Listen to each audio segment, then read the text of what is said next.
Thanks, Jessica. It's great to be here. And I will say again, for those who were here last week, hello or hello again, all you beautifully creative people. It is really great to be with you, and it's great to be able to share in this forum. And if you were here last week, some of what we're going to cover here in the first maybe 5 minutes or so is a little bit of review, mostly because there are some new people who have joined us this week, and I want to make sure there's some context for all of us. Even if you were here last week, this review will help give a little bit of context for where we're going to go during the duration of our time today.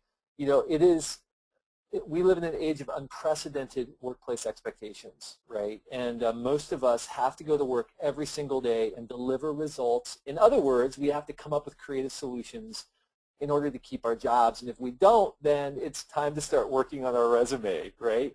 And none of us want to have to do that. And it gets increasingly complex when we have to work in an environment where we're collaborating with clients, where we are part of an in-house team that has to deliver expectations, deliver on expectations from people who don't even necessarily see into the work that we're doing.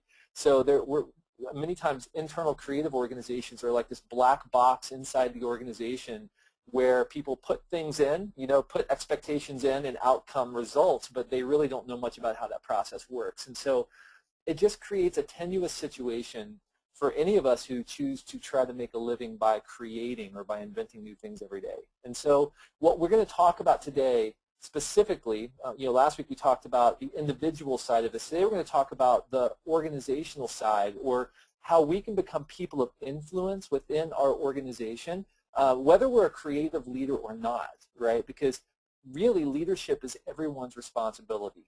Leadership within an organization, whether you are officially mandated to lead a team, whether you're wearing that mantle of leadership, or if you just happen to be on the team but you are responsible for delivering results. Leadership is everyone's mantle of responsibility. So today we're going to talk about some ways that we can clear the path for better creative within our teams, and hopefully, as we talked about last week, be prolific, be brilliant, and be healthy.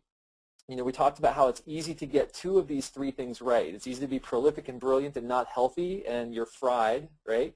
You can be prolific and healthy, but not be brilliant, and you're going to be fired because your work has to be good, right? And your team has to do good work. And you can be brilliant and healthy and not prolific, and you're not reliable.